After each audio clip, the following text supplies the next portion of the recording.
आजी, तू भरवलेल्या घासात अमृताची गोडी आहे आणि हातावर गपचूप दिलेल्या पैशात अख्खं जग विकत घेण्याची ताकद आहे. तुझ्याबद्दल काय बोलू आजी? आईची जागा घेणारी दुसरी माय आहेस तू. स्वतः उपाशी राहून घास भरवणारी दुधावरची साय आहेस तू.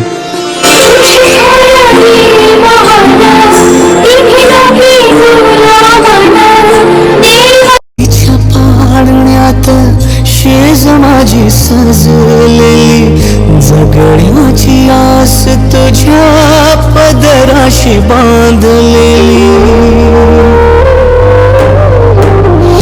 उजळीच्या पाळण्यात शेज माझी सजलेली जगण्याची आस तुझ्या पदराशी बांधलेली.